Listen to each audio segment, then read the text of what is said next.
Yanggaw, isang uri ng paraan ng isang aswang para hawaan o ipasa ang kanyang pagiging aswang sa kung sino mang tao ang matipuhan nito na mapabilang sa kanyang uri, bilang pagpaparami o mapanatili ang kanilang lahi.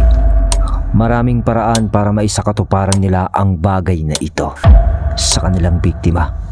Pwede itong ipadaan sa pagkain o kaya naman ay sa inumin. Ang taon ay 1989, lugar sa Quezon.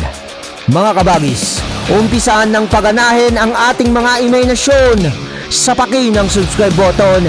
Salamat!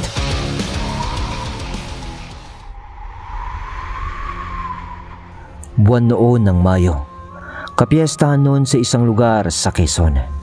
Dito nagsimula ang kwento nang may isang matanda at isang magandang dalaga na nagpakilalang maglola. Bagong salta daw yun sa lugar.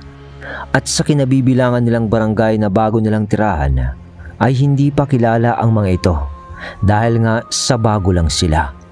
At dito ay papasok naman ang pangunahing nating karakter sa kwento, si Buboy. Isang binatang arogante at mayabang. Siguro ay dahil sa nag-iisang anak lang ito ng isang mayaman ding pamilya nung araw sa baryong iyon. Laki sa layaw kumbaga, kaya ganun siguro ang pag-uugali. Lahat ng gusto niya ay kailangan niyang makuha dun sa lugar kung saan nakatira rin ang bagong salta na maglola. Isang linggo pa noon bago mangyari ang kapistahan sa lugar. Biyernes, itong si Buboy kasama ang kanyang kaibigan na si Edwin ay naglalakad-lakad sa sentro ng plaza. Hapon na noon, inaantay nila ang gabi kasi mga binata nga. Nag-aantay ang mga yun ng mga dalaga na maliligawan o makakausap sa plaza. Nasa edad 19 pa lang ang dalawang ito. Magkasing edad sila at halos sabay na rin lang silang lumaki sa bayan na yun. Pero kabaliktaran naman nitong si Buboy si Edwin. Una sa lahat, salat sa buhay itong si Edwin. Ibig sabihin ay mahirap. Si Edwin ay mapagpakumbaba at kontento sa kung anong meron siya sa kasalukuyan. At pag meron siyang hinahangad o nais na material na bagay tulad ng bagong damit o sapatos, ay pinagtatrabahuan niya ito sa bukid at pinag-iipunan. Nagtatrabaho ito sa bukrin kung saan ang nagmamay-ari naman ay ang pamilya nga ni Buboy. Wen, umuwi na tayo. Walang dalaga dito. Maya-maya pa sigurong gabi ang pagdagsa ng mga yon. Pag-aya ni Buboy kay Edwin.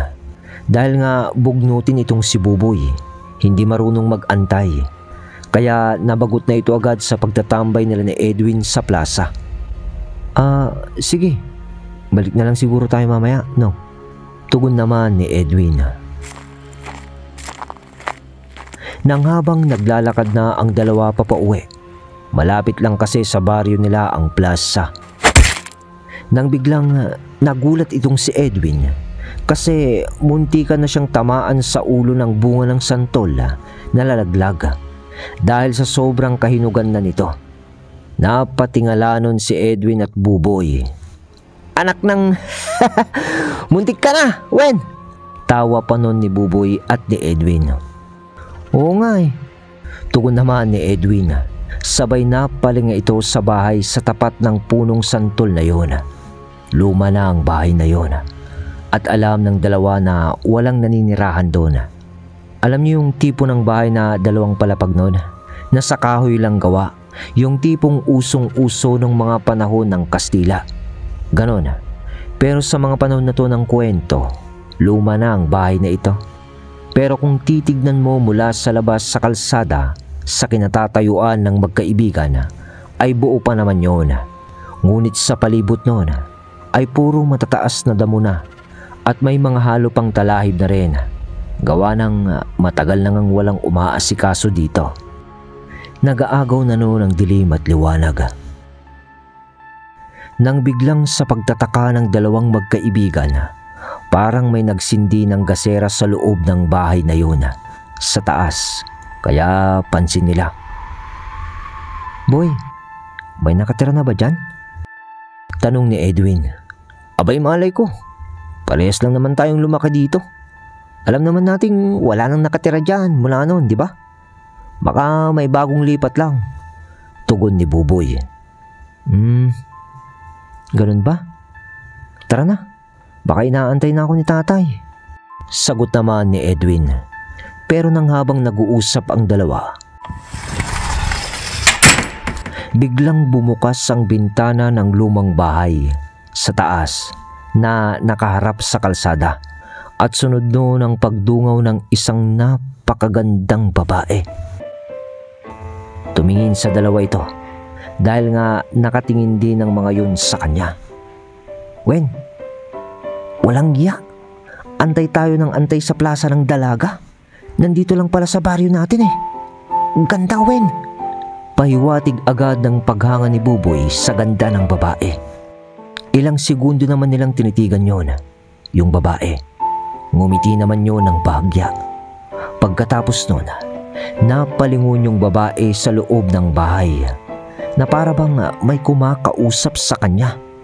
At doon ay umalis na ito sa bintana. Tapos bigla na lang sumulpot naman doon ang isang matandang babae na kulukulubot na ang pagmumuka. Tapos ay nakasuot pa ng itim na kimona. Nanlilisik ang mga mata noon na nakatitig sa dalawa. At yung paghanga sa dalaga na naramdaman nila sa mga sandaling yun ay napalitan agad ng takot. Para bang may kakaiba sa matanda na yun. Iba yung presensya ng tingin niya. Sabay balibag nito ng pagsara sa bintana. Hanep, Buen! Nakita mo? Ginitan ako ng babae. Ha? Alin? Yung matanda? Birong sagot ni Edwin kay Buboy. Basag trip ka naman oh. Di, yung ulang dumungaw. Gusto ako noon. Liligawan ko na yun. Mapagmalaking tono ng pananalita ni Buboy. Di maganda. Tara na nga. Inaantay na ako sa bahay. Alin? Si paring Roy. Ako bahala kay Tito. Kakausapin ko na lang para sa'yo. Sabi pa ni Buboy.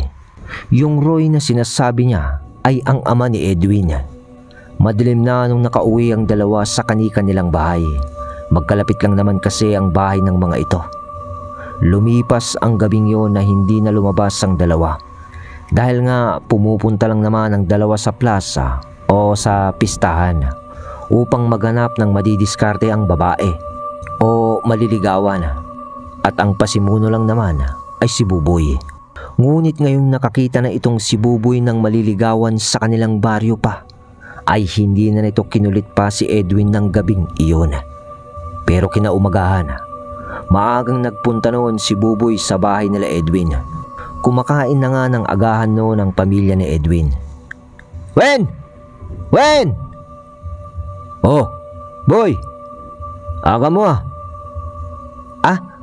Magandang araw ho, Mang Roy. Si Edwin ho. Tanong agad nito. Maagang umalis kanina. Nauna lang ang nagagahan eh. Nandun siya oh, sa likod. Doon sa may bandang pilapil. Para sa alaga niyang baka. Ay ganun ho ba? Pupuntahan ko. Sige, bahala ka iho. Doon ay dali-daling ang pumunta sa likod bahay itong si Buboy upang puntahan si Edwin. Mga binata talaga, oo. Ano naman kayang binabalak ng dalawang to? Bulong-bulong na lang ni Mang Roy sa kanyang sarili. Sa likod bahay kasi nila Mang Roy ay malawak pa naman. May mga kawayan kung saan nakatali sa silong noon ang dalawang baka. May mga puno rin ng saging at mangga doon. At sa banda dun pa ay bukrin na. Doon yung sinasabi ni Mang Roy kung saan ipinandadamo ni Edwin yung alaga niyang baka. Wen! Wen! Tawag ni Buboy sa matalik nitong kaibigan. At nang makalapit ito sa kanya, oh, aga mo ah. Bata ni Edwin. Hingal pa nun ni Buboy na parang pagod na pagod dahil sa tumakbo pa ito sa sobrang pananabik sa sasabihin nito kay Edwin. Samahan mo ko mamaya. Aakyat ako ng ligaw dun sa dalaga. Ha? Saan? Tanong naman ni Edwin. Dali mo namang makalimot. Dun sa puno ng santol, sa lumang bahay. Sige. Yun lang pala eh. Basta ikaw nang bahalang kumausap kay Itay. Buti sa'yo, nahihiyang tumanggi yun eh. Oo, ako nang bahala kay pare nating Roy. Sagot ni Buboy, sabay tawanan nilang dalawang magkaibigan. Dahil kasi ginagawa nilang biro pag magkasama sila na tinatawag na pare ang kanilang mga ama. Alam niyo yung kung masyado kayong close na magkaibigan, kung ano-anong kalokohan lang ang naiisip nila, nagtatawanan na yung dalawa. Sa pag-uusap ng dalawa ay nagkasundo nga ang mga ito sa kanilang gagawin sa pag-akyat ng ligaw sa dalagang kanilang nasulyapan sa lumang bahay sa tapat ng puno ng santol. Ngunit sa pagpapaalam ng dalawa kay Mang Roy, nag-aalangan ito noon kung papayagan pa niya si Edwin o yung dalawa nga. Ngunit napilitan na lamang ito na umoo dahil sa pakiusap din ni Buboy. Pero marunong ibinigay ang ama ni Edwin na parang buto ng kung anong prutas. Pero matigas yun at para ng bato kung titignan o hahawakan. Pero yung hubog at itsura nun ay buto talaga. Di naman sinabi kay Edwin sa kanya ng kanyang ama kung ano ang bagay na yun. Basta ang sinabi lang nito ay ibulsa niya yun sa kanilang pag-akyat ng ligaw sa dalaga. At ang pinakabilin-bilinan ni Mang Roy sa dalawa, walang iinom ng tubig mula sa bahay na yun na kanilang dadalawan at walang kakain ng kahit anong ihahain sa kanila. Marami namang katanungan ng dalawa kung bakit ganun na lamang ang mga bilin ni Mang Roy sa kanila. Pero ang sagot nito ay, basta mga iyo, anak, Buboy, alanganin lang ako sa pupuntahan nyo. Wala akong masyadong alam, pero kung nandito lamang ang lolo mo, Edwin, baka siya ang makapagpaliwanag ng lahat. Pero yung binigay ko sa yung bagay, anib yan na bigay ng lolo Itong mo. Kaya dalhin mo na lang, ibulsa mo kung gusto mo. Dumaan ang mga oras ng araw na yon at sumapit na nga ang gabi. Bulaklak, minatamis na kakanin, yun ang dala ng dalawa, tsaka ilang pagkain. Kasamang tagabitbit noon si Edwin. Boy, dami naman ng bulaklak na to. Pinakyaw mo na itong bulaklak sa palengke ha. Tapos ang dami pang pagkain. Kunti lang yan, Win. Ang importante, mapa-oo ko yung dalagang yun. Sulit yun pag yun na pangasawa ko. Sa pag-uusap nila, nagpatuloy nga sila sa paglalakad nang parang nakarinig ng kakaibang tinig itong si Edwin sa kapaligiran. Parang tunog animal, ngunit mababa lang yung tono. Yung tipong parang bulong na angil. Ngunit parang direkta namang naririnig yun ni Edwin sa kanyang tenga, na para bang ang lapit-lapit lang nun sa kanila ni Buboy. Kaya naman, Boy, naririnig mo ba yun? Parang may humihingal na hayop sa gilid-gilid natin Sabi ni Edwin kay Buboy. Sos! Ano ka ba? Magbe-20 anyos na tayo, Wen. Hanggang ngayon ba tinatakot mo pa rin yung sarili mo? O baka naman naaalala mo lang yung mga kwento ng lolo Itong mo? Tugon ni Buboy, natatawa-tawa pa. Doon ay napangiti na lang ng pilit si Edwin. Ngunit alam niyang totoo yung naririnig niya. Di niya lang masabi kung bakit di marinig yun ni Buboy. Nang umihip ang maalinsangan na hangin, nakaramdam na naman si Edwin ng kakaiba. Yung tipong para bang kikilabutan ka.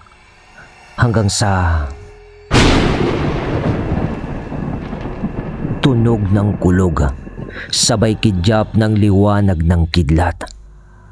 Nako, buenas naman oh. Ngayong andito na tayo, uulan pa ata. Komento ni Buboy sa panahon. Dahil sa kakaisip ni Edwin sa mga nangyayari sa kanilang kapaligiran naman, di na niya namalayan na nandun na nga sila sa harap ng santol. Ibig sabihin, nasa harap na rin sila ng lumang bahay. Paano yan, Wen? Handa ka na ba? Tara na. Salita ni Buboy. Ba't naman ako maghahanda? Ikaw naman nililigaw eh. Tugon naman ni Edwin. Chaperone lang ako dito. Dagdag pa nito.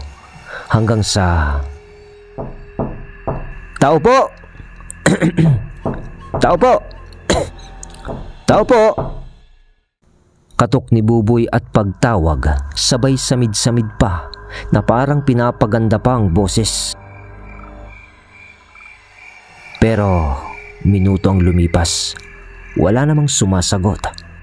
Hanggang sa maramdaman na naman ni Edwin ang nilalang na parang nagmamasid sa kanila sa paligid.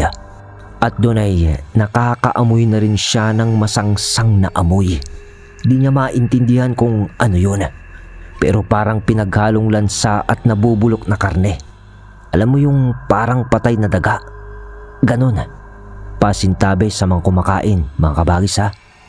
Mabalik tayo sa kwento. Nang maramdaman o narinig ng dalawa ang paglakad ng paa. Kasi matunog yung padyak nun. Parang nakasuot yun ng swelas na kahoy o bakya. Tapos bigla yung tumigil. At segundo rin lang ang pagtigil ng lakad ng mga paang yun na nagmumula sa loob ng bahay na luma.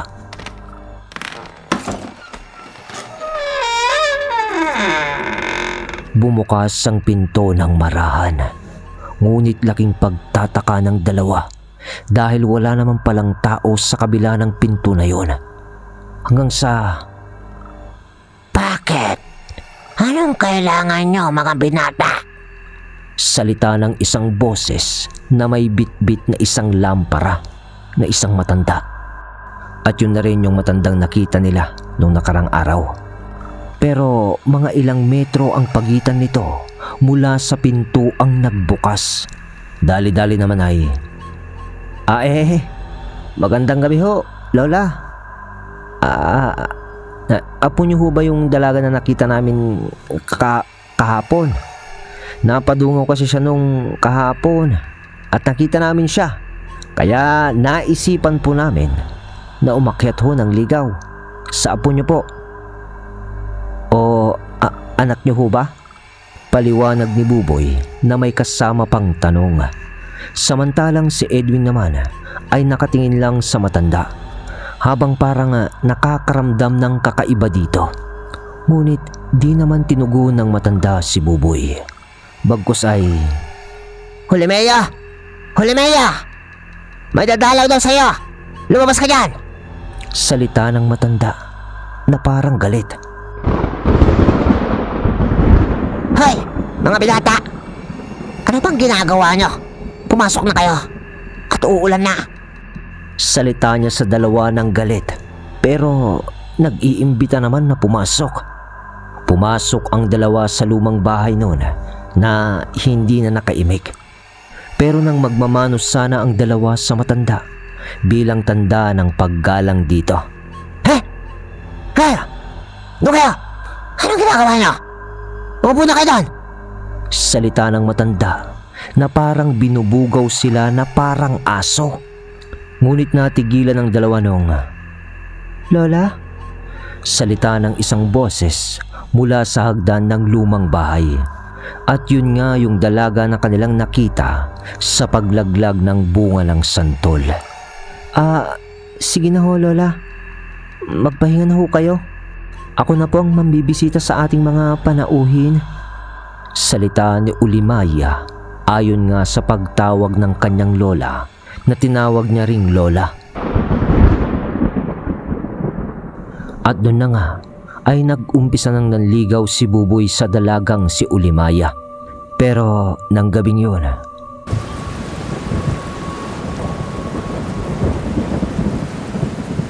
ay umulan na nga sa labas. Kaya medyo natagalan na noon ang dalawa sa pag-akyat ng ligaw sa dalaga. Buti na lamang at tumila rin ang ulan.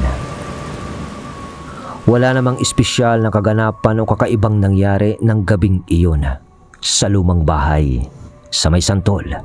Dahil kahit ni tubig o pagkain ay di naman sila inalok ng maglola sa kanilang pagdalaw. Kaya wala silang naging problema na tumanggi gaya ng sinabi ng ama ni Edwin. Dahil wala nga naman silang tatanggihan.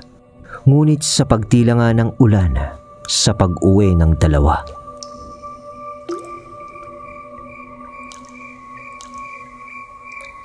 paglagpas nila ng puno ng santol, sa pag-apak nila sa kalsada, isang pamilyar na huni ang narinig na naman ni Edwin.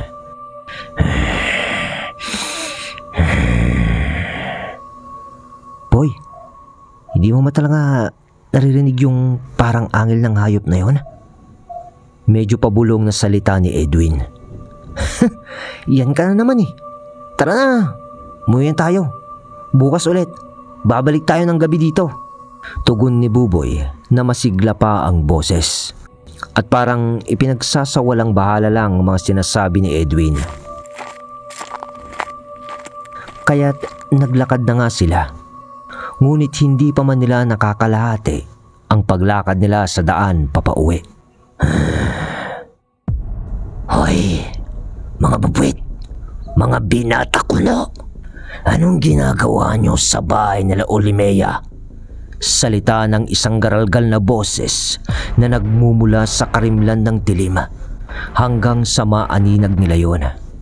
Isang lalaki. Pero hubad ang pang-itaas na damit nito. Tapos parang nanlilimahid ang buong katawan ng langis. At yung buhok nito ay parang di naliligo sa itsura. Tapos ay kita ng dalawa ang paglalaway nito sa medyo nakabuka niyang bunganga.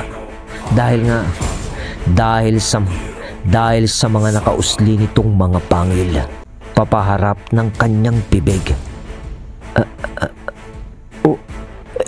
Well, napahawak nun si Buboy sa mga braso ni Edwin. Ngunit maski si Edwin ay ramdam na ni Buboy ang panginginig nito dahil sa lalaking nasa kanilang harapan. Aswang to. Salita ni Edwin nun sa kanyang isip habang nanginginig ito hanggang sa papalapit na nga ng papalapit ang lalaking yun. At yung dalawa naman ay parang natigal po na lamang dahil sa sobrang takot nila ay hindi na sila makagalaw sa kanilang kinatatayuan. Papalapit na ng papalapit ang lalaking yun na nanlilisik ang mga mata na parang kulay pulang dugo pa hanggang sa... Macario, tumigil ka! Boses ng isang babae. At sa marahang paglingon ng dalawa dahil maski ang kanilang ulo ay takot nilang igalaw. Sa pagsipat nga nila, si Ulimea malapit na sa dalawa na naglalakad din mula sa dilim. Sabay, Macario, tumigil ka. Huwag mong itutuloy ang binabalak mo. Hindi ka ba nag-iisip? Pag ginawa mo yan, pati ako at ang lola ko ay kukuyugin ng mga tao sa baryong ito. Pag nalaman nilang isang nilalang na kagaya mo ang naghahasik ng lagim dito. Salita ni Ulimea. Nang bigla namang mabilis na nawala sa kinatatayuan nito ang lalaking yun na may mahahabang pangil. Tapos ay lumitaw mismo ito sa harapan ni Ulimea. Kitang-kita ng dalawa noon na parang napakabilis nung gumalaw na hindi na nasundan ng kanilang mga mata. Sabay nagsalita ng lalaki sa harap mismo ng muka ni Ulimea ng, Bakit, Ulimea? Ipinagtatanggol mo ang mga bubwit na to? May gusto ko ba sa kanila? Ha? Akin ka lang. Tandaan mo. Nakatakda ka na sa akin sa taong ito sa iyong 18 kaarawan. Ha? Nang magsalita no ng lalaki sa dalaga, para bang walang nagawa si Ulimea. Natamimi na lang ito at napatigil sa kanyang kinatatayuan. Huwag kang mag-alala. Wala namang makakakita ng bangkay ng dalawang bubwit na to. Dahil pangalan na lang nila ang uuwi sa kanilang tahanan. Pagkasambit noon ng lalaki, biglang nawala ulit ito sa harapan ni Ulimea at sunod na paglitaw nito sa harapan ng dalawa at natapat ito kay Edwin. Huwag kayong magalala. Bibilisan ko lang ang pagkitil sa buhay nyo para di nyo maramdaman. Sabi nito sabay buwelo ng kanyang mahahabang kuko na itatarak na ito sa lalamunan ni Edwin. Ngunit biglang hindi pa man dumadampi ang mga kamay nun kay Edwin.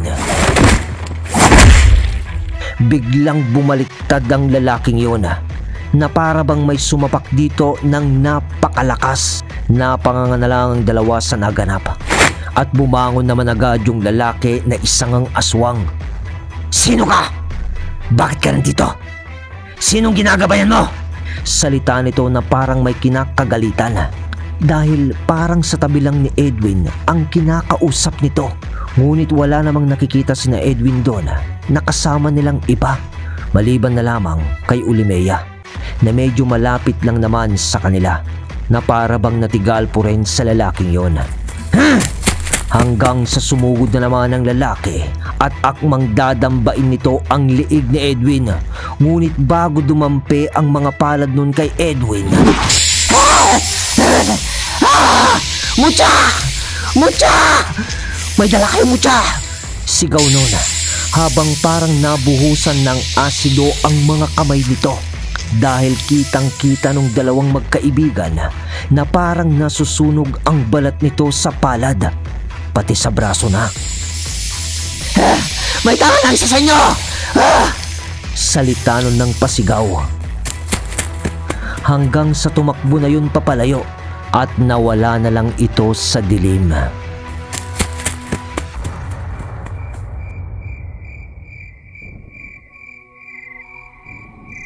Sa pagtakbo naman ng nilalang na yun, biglang nakaramdam ng lamig si Edwin sa bulsa nito. At nahimasmasan na rin sila noon ni Buboy sa mga nangyari na halos di nila mapaniwalaan. Dinukot ni Edwin ang kung anong bagay na malamig sa bulsa nito.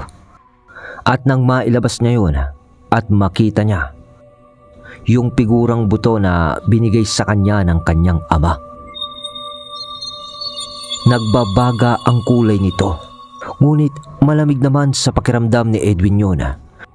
Doon ay napanganga na naman ang dalawa sa nakita nilang nangyayari sa butong bato na ibinigay sa kanya ng kanyang ama.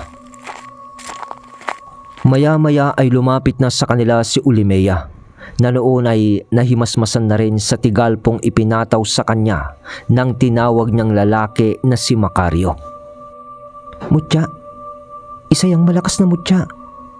Kaya pala napatakbo si Macario.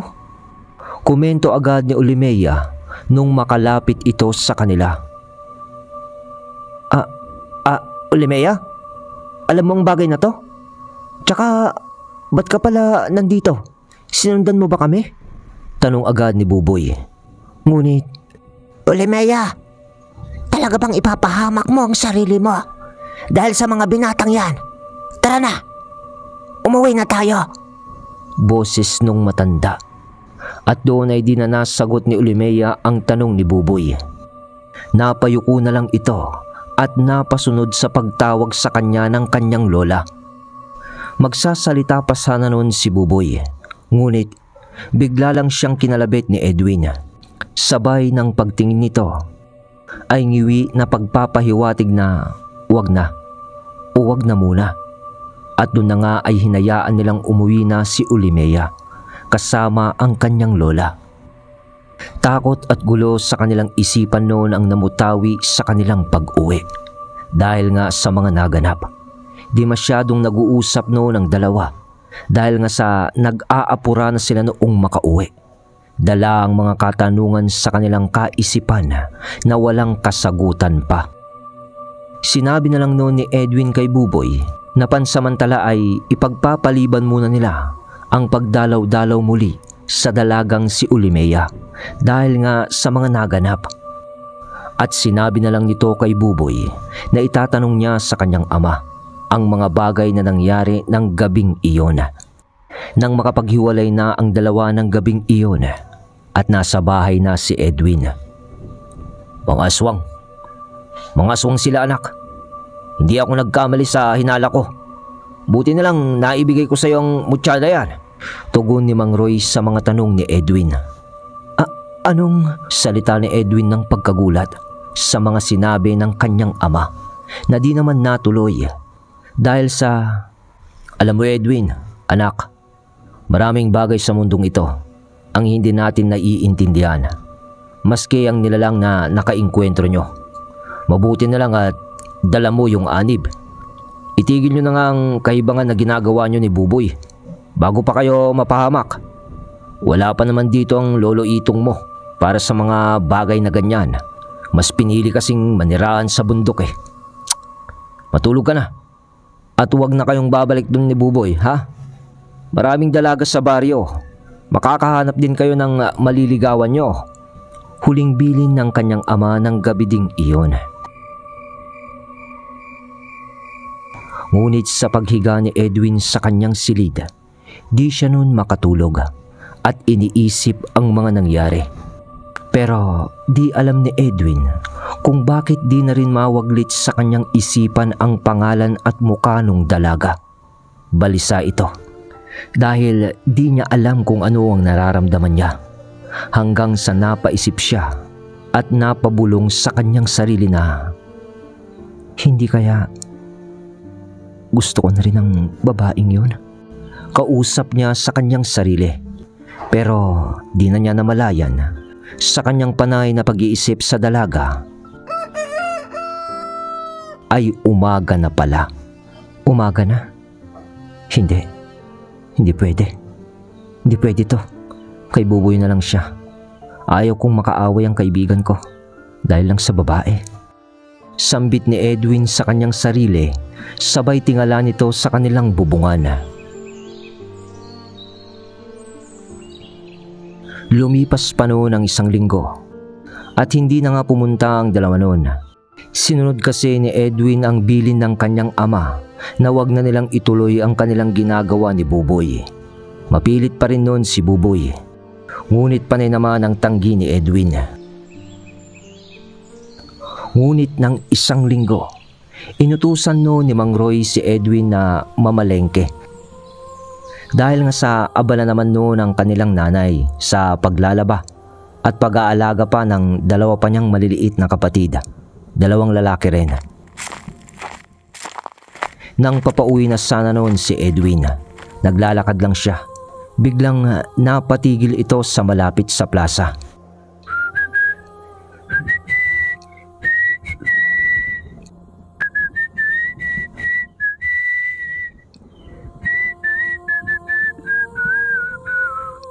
Pipito-pito pa nga siya noon habang naglalakad. Ngunit napatigil siya nang masipat niya sa di kalayuan ang likuran ng isang dalaga na mukhang pamilyar sa kanya. Biglang kumabog ang dibdib ni Edwin dahil sa pakiwari niya si Ulimea iyon. Di niya alam kung hahabulin niya yon o hahayaan na lang niya. Ngunit sa pagitan ng ilang segundo, di na napigilan ni Edwin ang kanyang sarili. Napatakbo na lang siya at hinabol yung babae hanggang sa Ulimea! Ulimea! Tawag niya. Ngunit paglingon nun, pasensya na. Nagkamali lang ako. Salita ni Edwin dahil ibang dalaga iyon. Doon ay napatigil si Edwin at tumuloy naman na yung babae sa paglalakad. At naisip ni Edwin na mukhang natotorete na siya sa kakaisip kay Ulimea dahil sa paningin niya lahat ng babae ata ay si Ulimea na. Pero Edwin, Tinatawag mo ba ako? Salita ng isang boses sa kanyang likuran. Pagharap ni Edwin, si Ulimea, nasa likuran pala niya na may bitbit din na mga supot na parang namalengke rin sa merkado. Hindi agad nakaimik si Edwin at medyo natulala pa. Uuwi ka na ba? Sabay na tayo. Muling sambit ni Ulimea. Sige. Ay teka, pero maaga pa naman eh. Gusto mo bang tumambay muna sa plaza? Doon sa puno. Tugon naman ni Edwin habang itinuturo ang puno na parang nabigla na lang sa gusto niyang gawin. Nais kasi nitong makausap pa ng matagal si Ulimea. Yun talaga ang gusto niyang mangyari. Sige. Sagot ng dalaga. Nung nakaupo na ang dalawa sa silong ng puno sa plaza, kung saan sinabi nga ni Edwin, ikwento ni Ulimea na hindi naman sinasabi ni Buboy na dumadalaw pa rin naman daw si Buboy sa kanila, ngunit mga hapon na lamang at hindi na ito nagpapaabot ng gabi. Ganun ba? Matyaga talaga yung kaibigan ko na yun. Di bale, kayo na siguro no? Pasakalye ni Edwin. Anong kami na? Pagtataka naman na tanong ni Ulimea. Yun bang sinagot mo na siya? Nobyo mo na siya? Ganon. Tulak ng bibig, kabig ng dibdib na tanong ni Edwin. Hindi pa naman. Nanliligaw lang siya. Ayos lang naman kasi yun kay Lola. Basta daw, piliin ko yung gusto ko. Natulala naman nun si Edwin habang nagsasalita si Ulimea dahil sa dun lang napagtanto ni Edwin ang napakaamong muka ni Ulimea. Magandang mga mata at mapulang labi. Pero gusto mo bang kumain? May binili ako dito na pansit. Kakain ka? Aya ng babae. Dahil naman sa kabaitan nito ay di na nakatanggi si Edwin. At dahil sa pag-aapura pa nila na buksan ang pansit na yon sa lalagyanan, natapon pa yung iba dito. Ninenervyos kasi si Edwin sa paghawak nun. Diyos ko, pasensya na. Salita ni Edwin. Ngunit may natira pa naman ng konti doon sa pansit. At sinabi na lang ni Ulimea na si Edwin na lang ang kumain doon dahil busog pa naman siya. Sa hiya naman ni Edwin ay kinain na lang nito ang pansit na bigay ni Ulimea. Pagkatapos noon ay naglakad na sila papauwi. Habang naglalakad ay nag-uusap ang mga ito.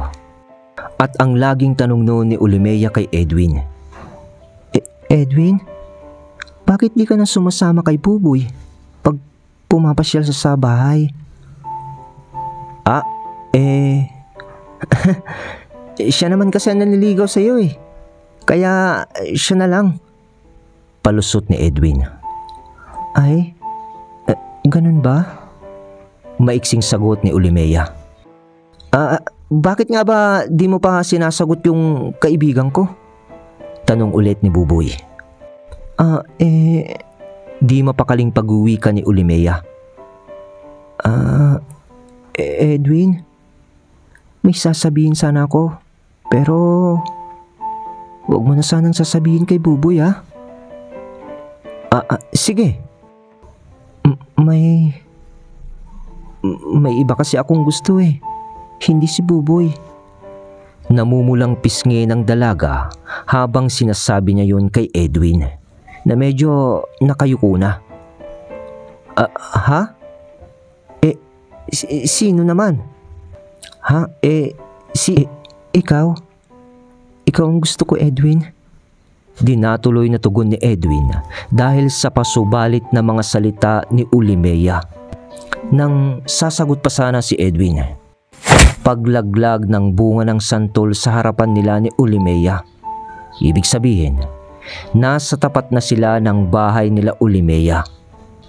Ay, dito na pala ako. Salita ng dalaga, sabay ngiti kay Edwin. Sige, Ingat ka na lang. Huling sambit noon bago umapak na sa kanilang bakuran. Sa mga iniwang salita ni Ulimea kay Edwin, di niya nun alam kung matutuwa ba siya o malulungkot sa sinabi ng dalaga. Kasi paano naman si Buboy na matalik niya ngang kaibigan? At isa pa sa isipin niya, di ba nga sabi ng kanyang ama na aswang nga ang pamilya ni Ulimea o silang maglola? Pero kahit ganun pa man ang mga nasa isip ni Edwin, sa pagdaan ng mga araw ay nagtaka naman si Mang Roy dahil si Edwin na mismo ang nagkukusa na mamalengke sa merkado kada linggo. Lingid sa kaalaman ni Mang Roy na nagkikita si Edwin at Ulimea sa merkado at sa plaza sila tumatambay at nag-uusap sa tuwing linggo. Dahil magnobyo't nobya na nga nun si Edwin at Ulimea sa pasikreto nilang pagtatagpo. Pero sa pagdaan ng buwan at mga araw, panay pa rin naman ang panliligaw noon ni Buboy ng umaga o tanghali na, parang in-check. Kahit na ilang beses na niyang tinanggihan ang pagmamahal na inalok nito sa kanya. Sa madaling sabi, busted. Alam ng dalawang lalaking to kung ano ang kinasasangkutang pamilya ni Ulimea. Ngunit dahil sa kani-kanilang kagustuhan sa dalaga, ay nabulag sila sa katotohanan. Hanggang sa isang araw, nagkaroon ng matinding pagtatalo noon si Mang Roy at si Edwin, ang mag-ama, na dati ay hindi naman nangyayari. Parang nagbago na kasi ang ugali ni Edwin. "Anak, ano nangyayari sa'yo?" Salitang tanong ng kanyang ama. "Huwag mo ko pakialaman! Ano ka ba? Nayanggaw ka!" Sa salita na yun ng ama ni Edwin, tumakbo papalabas ng kanilang bahay iyon. Pero papagabi na yun eh. "Ha? Edwin! Edwin! Nayanggaw ka ata!" Salita ng kanyang ama. "Nelda! Nelda!" Tawag ni Mang Roy sa asawa nito. At sinabi niyang, "Aalis ako. Pupuntahan ko si Itay. May malaking problema tayo sa panganay natin." Sinabi ni Mang Roy ang mga bagay na bumabagabag sa kanya, sa kanyang asawa, tungkol nga kay Edwin, dahil sa hinala niyang nayanggaw ito. At doon ay nakita pa ng ama ni Edwin ang mutya na binigay niya sa kanya na nakakalat na lang sa silid nito. Lingid sa kaalaman kasi ni Mang Roy na matagal nang di ginagamit yun ni Edwin mula nung araw na unang dumalaw sila kina Ulimea. Umalis si Mang Roy noon sa kanilang bahay upang puntahan nga ang kanyang ama. Samantala, sa puno ng santol, sa tapat ng bahay nila Ulimea, "Ulimea! Ulimea!" Nagwawala nun si Edwin. Biglang bumukas noon ang pinto at lumabas naman si Ulimea. Edwin? Edwin! Ano nangyari sa'yo? Hindi ko alam. Hindi ko na kaya. Hindi ko na kaya. Hindi ko alam nangyayari sa akin, Ulimea. Ano bang nangyayari? Hindi ko alam. Hindi ko alam. Parang gusto ko ng dugo ng tao. Gusto ko ng dugo ng tao! Salta ni Edwin kasabay ng mukhang uulan na naman. Sabi ni Itay, baka nayanggaw daw ako. Nayanggaw mo ba ako? Nayanggaw mo ba ako, Ulimea? Mahal naman kita. Mahal naman kita. Hindi mo na kailangan gawin sa akin yun. Hindi. Hindi ko magagawa yun. Dahil hindi pa naman ako isang aswang. Mahal kita, Wen. Salita ni Ulimea sabay yakap kay Edwin sa silong ng santol, kasabay ng pagbuhos ng ulan. Edwin? Ulimea?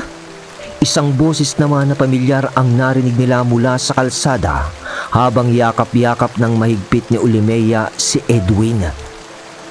Dahil sa di inaasahang pagkakataon ay dumating naman si Buboy. Nakita niya ang relasyon ng dalawa na matagal nang lihim ni Edwin sa kanyang matalik na kaibigan. Edwin! Edwin! Tinarantado mo ako! Halos magwalang wika ni Buboy sa ulan. Sandali lang, boy. May problema. May problema si Edwin. Bigkas ni Ulimea. Hindi! Hindi! Traidor ka! Traidor ka, Edwin! Salita ni Buboy sabay takbo nito sa ulan at suntok kay Edwin. Bumaliktad si Edwin, ngunit bumangon yun na parang di nasasaktan. Bigla niyang dinamba si Buboy. Nagpambuno ang dalawa sa gitna ng ulan at parang wala naman sa sarili nun si Edwin na nakikipaglaban. Edwin! Boy! Tumigil kayo! Sigaw ni Ulimea sa malakas na buhos ng ulan. Tumigil ka, Edwin! Salita ng matandang lalaki. Pagkatapos ng salitang yun, ay bigla na lang nanigas ang katawan ni Edwin at bumaliktad. Kasabay naman noon ang pag-awat ni Mang Roy kay Buboy. Dumating agad sila, si Mang Roy at ang kanyang ama na si Lolo Itong, na isa palang malakas na albularyo. Ano bang ginagawa niyo, boy? Ba't kayo nag-aaway? Salita ni Mang Roy. Bitiwan niyo ako! Bitiwan niyo ako, Mang Roy! Bitiwan niyo ako! Linoko ako ng anak niyo! Linoko niya ako! Salitang paulit-ulit ni Buboy habang nagpupumiglas sa pagkakahawak ni Mang Roy hanggang sa nakawala na ito. Boy! Boy! Sigaw pa ni Mang Roy dito dahil tumakbo na noon si Buboy papauwi. Hayaan mo na, Roy. Konting problema ng mga binata lang yan kumpara sa problema ng anak mo. Kunin mo na ang anak mo at uuwi na tayo. Sa bahay na natin siya asikasuhin. Salita ni Lolo Itong. Pero nang bubuhatin na ni Mang Roy si Edwin. Amansitong, bakit nandito ka? Salita ng matanda na lola naman ni Ulimea. Ano? Anastasia? Bumalik ka sa baryong to. Takang wika naman ni Lolo Itong na parang magkakilala ang dalawa. Sa mga oras na yun ay wala nang malay si Edwin dahil sa parang may ginawa nga sa kanya ang kanyang lolo kanina.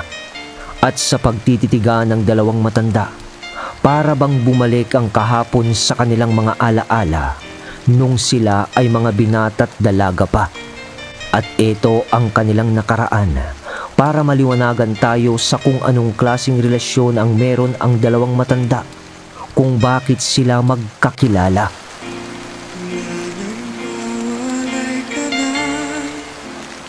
Anastasia, kukunin ko ang mutya ng santol na to para maipagtanggol kita sa mga aswang na gustong kumuha sa'yo. Huwag kang mag-alala, Amansitong. Hindi ko mamanahin ang mutya ng pagkaaswang ng aking ina. Usapan ng dalawa noon. Ngunit isang araw ay, Anastasia! Anastasia! Anastasia! Nasaan ka?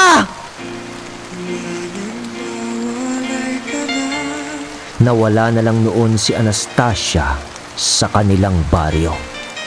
Sa huli ay nalaman na lang ni Lolo Itong na naipangasawa na si Anastasia noon sa isang tribo ng aswang. Sa makatuwid mga kabagis, magnobya at magnobyo rin si Lolo Itong ni Edwin at ang lola ni Ulimea na si Anastasia nung mga kapanahunan pa nila. At ang puno ng santol na siyang sinasabi sa kwento ay kung saan naganap ang sumpaan sana ng dalawang matanda noon, na kung saan din nakatirik sa lupa na yun ang bahay nila Ulimea. At eto pa mga kabagis, ang mutya na ipinahawak kay Edwin ng kanyang ama ay ang mutya rin na sinasabi ng kanyang Lolo Itong. Sa makatuwid, Parang naulit ang lahat kay Edwin at Ulimea.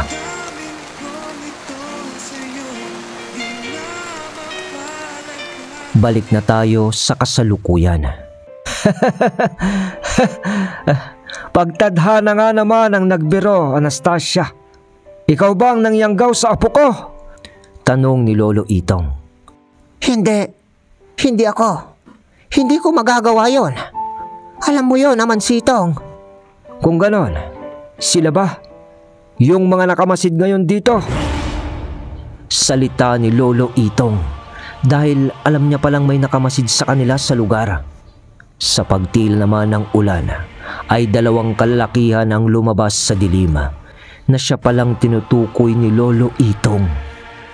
Ay, sadya namang napakatamis ng ating pagtatagpong muli, Anastasia. Dahil dito ay makakaharap ko na ang mga natitirang pamilya na umagaw sa'yo sa akin. Ulimea, halika na dito. Tawag agad ng matanda nang makita nito na hugutin ni Lolo Itong ang patalim nito.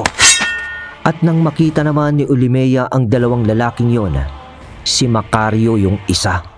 At bumalik yung alaala niya dun sa isa na parang nakita na niya yun sa merkado. Siya yun.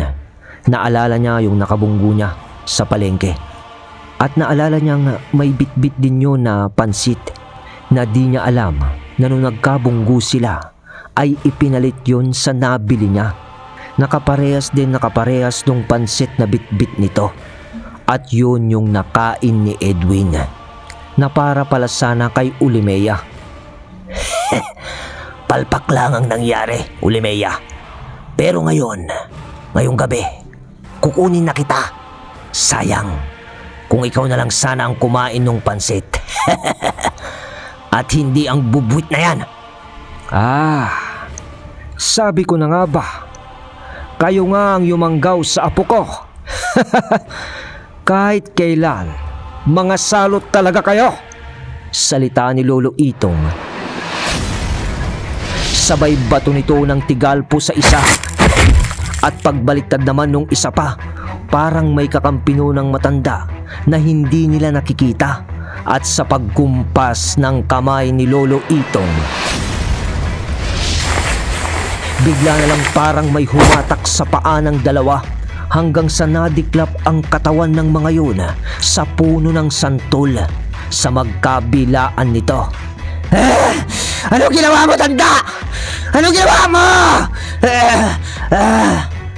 Malas nyo lang at nagpakita kayo ngayong gabi na to habang nandito ako. Salita ng matanda habang naglalakad papalapit sa dalawa na para nang nakatali sa puno ng santol. Sabay itinabig niya ng tagtatatlong beses ang patalim nito sa katawan ng mga yun bilang pagdidiskumunyon sa kung anong kabal ang meron ang mga aswang.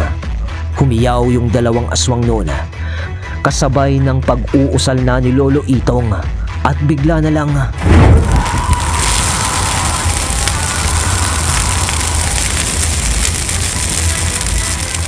nasunog si Macario at ang kasama nito. Mabilis na tinupok ng apoy ang katawan ng mga yon. Matapos yon, Anastasia, maiwan na namin kayo. Gusto ko lang malaman mo na ang pagmamahal ko sa iyo noon ay hindi nawala. Natakpan lang yon ng pagmamahal ko nung makilala ko na ang lola ng apo kong ito at anak kong si Roy. Sana ay hindi na maulit ang nangyari sa atin, sa ating mga apo. Paalam na salita ni Lolo Itong sa lola ni Ulimea. Tanging bigkas na lang naman ng mata ni Lola Anastasia ang nagpahiwatig noon ng kanyang nararamdaman sa pamamagitan ng luha.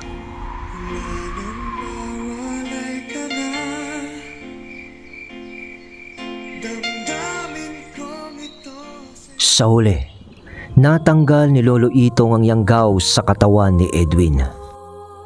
At sa magkaibigan naman, aalis na ako, Wen. Ay, Alam ko naman na hindi para sa akin si Ulimea.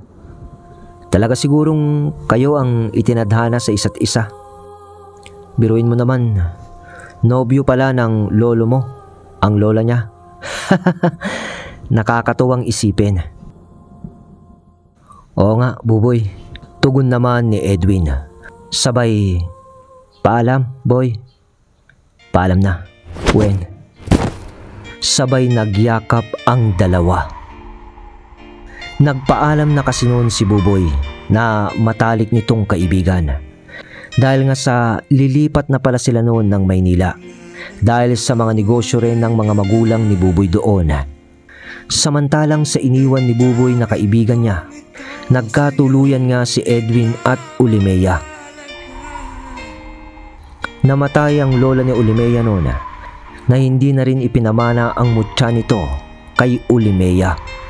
Dahil pala sa pangako nito sa kanyang sarili na di niya igagaya ang apo nito sa nangyari sa kanila ni Lolo Itong sa sumpaan nila sa puno ng santol. Alright, yun mga kabagis ko. Woo! Ang lupit ng twist noon. Naiiba na naman yung kwento nating to. Horror love story. Eto ang ina-upload ko kasi nagandahan ako sa plot twist niya eh. Na-excite ako. So, abang-abang lang sa next upload mga kabagis ha. Wala mo tayong shoutout. Salamat sa suportang tunay